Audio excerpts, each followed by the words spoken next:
And so I laid that out, and I wanted to get you to respond to that. Yeah. So when it comes to our brothers, in Chicago getting killed, versus like Black Lives Matter, I take a look at this is that yes, there are a lot of bodies being taken away in Chicago, right? Like I noticed that the difference between that kind of violence, which is like it should be talked about, or the systematic racism, like the state-sponsored violence.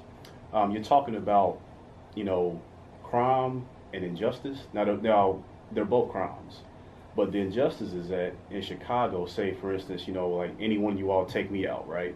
Um, you all will be arrested, tried, and sentenced with the quickness, right? Like it wouldn't like it's the quickness of like a Law and Order show, like an hour, right?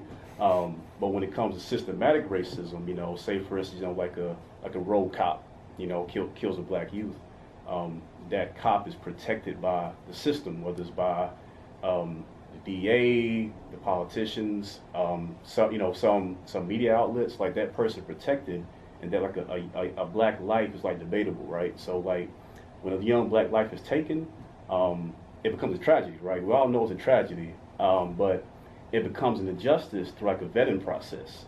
Like, what did this kid do? Who was his parents? What kind of neighborhood did he grow up in? And then hopefully gets graduated to an injustice. But that's even debatable, right? And when it comes to Chief Keef and everything, I talked about this a little earlier, is that there's a book called Native Son, and the main character is Bigger Thomas. It was set around 1930 Chicago. It's not the same kind of violence. So the violence in Chicago has been going on way before like the origins of hip hop, right? And it's not like Flint, Michigan, New Orleans, all that kind of stuff, right? But Bigger Thomas is not a hero, of course, right? I won't give the book away. I mean, I know it's been around for decades, but he was extremely violent, right?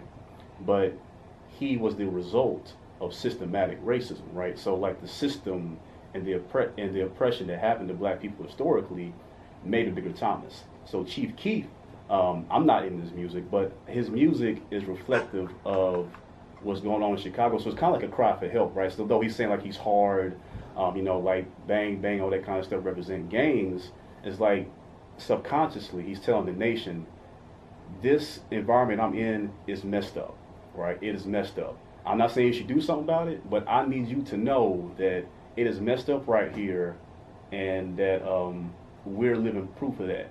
So like Tupac said, America eats its babies. So we're seeing like the cannibalism that's going on socially. I talked about social cannibalism like 4 years ago. So that's kind of social cannibalism, kind of like eat away at the sanity of our young people. But that's indicative of something bigger.